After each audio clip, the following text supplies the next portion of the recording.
Kali ini Mimin akan menjelaskan bagaimana sih alur BPHTB tuh dari awal sampai akhir.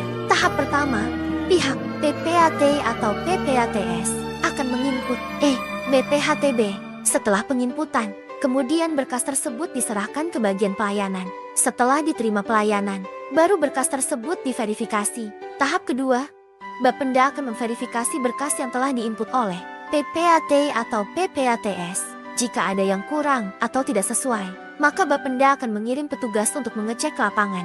Tahap ketiga, setelah diverifikasi dan telah sesuai, maka Bapenda akan menyetujui BPHTB dari PPAT atau PPATS. Tahap keempat, SSPD BPHTB akan terbit dan muncul ID billing plus kode bayar. Tahap kelima, wajib pajak dapat membayar ke bank terdekat. Tahap keenam, SSPD BPHTB akan divalidasi kembali oleh pegawai Bapenda. Selesai, kemudian terbit nomor dan tanggal akte.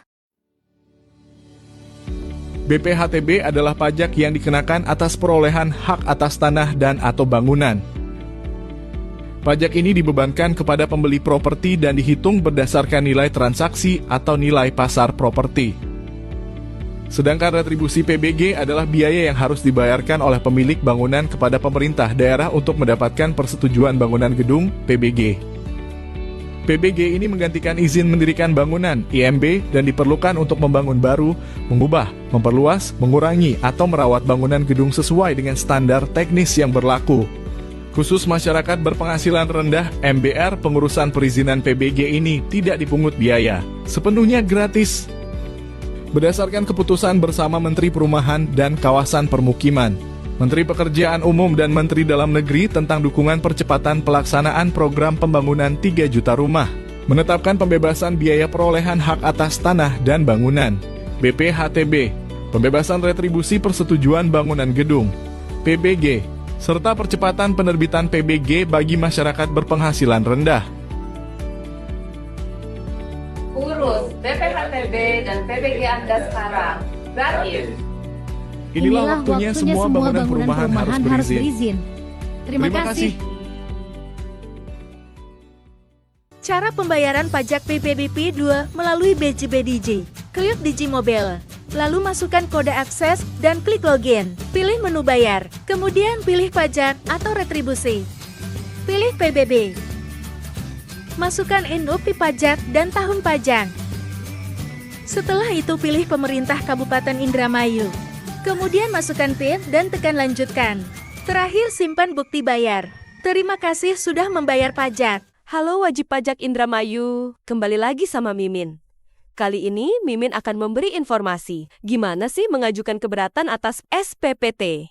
PBBP 2, wajib pajak akan menerima SPPT dari pihak desa, kelurahan atau Bapenda sendiri, lalu wajib pajak mengajukan keberatan kepada Bupati Indramayu dengan maksimal 3 bulan sejak tanggal SPPT diterima. Kemudian Bupati Indramayu akan mengevaluasi apakah disetujui atau ditolak. Setelah dievaluasi oleh Bupati Indramayu, hasil pengajuan tersebut akan diterima oleh Bapenda untuk menerbitkan SPPT baru. Oh iya kawan, untuk persyaratan pengajuan keberatan, menurut Peraturan Daerah Kabupaten Indramayu Nomor 1 Tahun 2024 tentang Pajak Daerah dan Retribusi Daerah adalah sebagai berikut. Pertama, keberatan diajukan secara tertulis dalam bahasa Indonesia dengan mengemukakan jumlah pajak terutang berdasarkan perhitungan wajib pajak dengan disertai alasan yang jelas.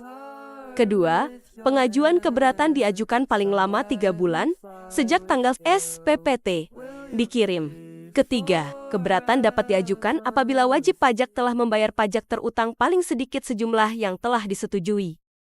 Warga Dermayu, kini membayar pajak bisa lewat pajak You di Womran Apps loh. Ada PBBP 2, BPHTB, dan pajak daerah lainnya.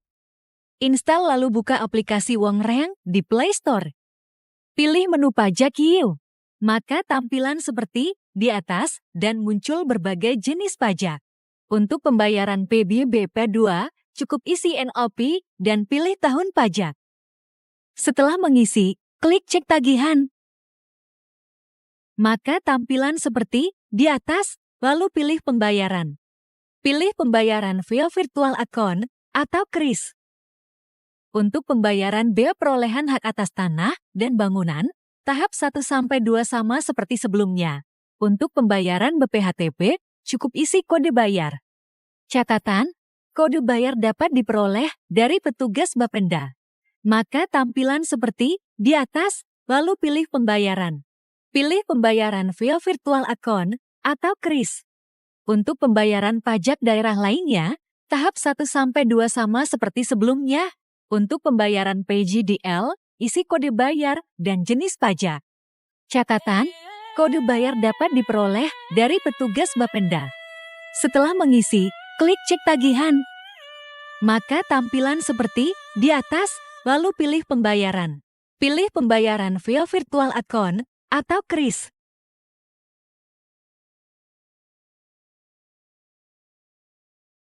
Pembayaran PBB melalui Tokopedia. Klik pulsa dan token. Pilih semua kategori. Cari menu layanan pemerintah. Klik pajak PBB. Masukkan klaster. Klik Jawa Barat. Masukkan kota kabupaten. Klik PBDKAP Indramayu. Masukkan tahun pajak dan NOP pajak. Lalu bayar. Pembayaran PBB melalui OVO. Klik pajak PBB. Ketik Indramayu. Klik PBDKAP Indramayu. Masukkan NOP pajak dan tahun pajak. Lanjut ke pembayaran. Pembayaran PBB melalui KRIS dan virtual account.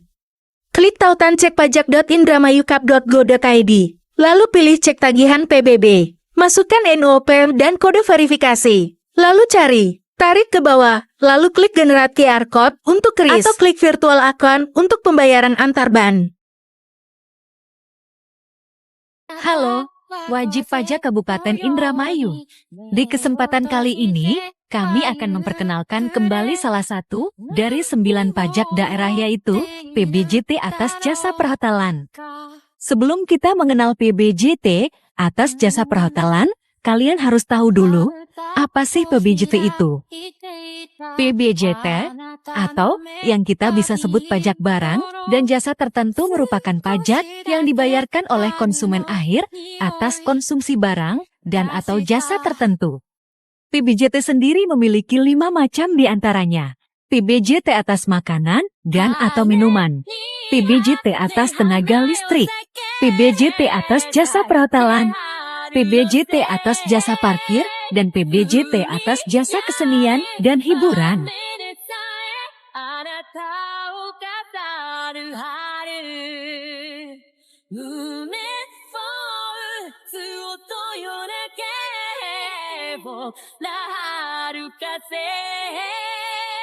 Kali ini, kita akan berkenalan dengan PBJT atas jasa perhotelan. Jasa perhotelan adalah jasa penyediaan akomodasi yang dapat dilengkapi dengan jasa pelayanan makan dan minum, kegiatan hiburan, dan atau fasilitas lainnya seperti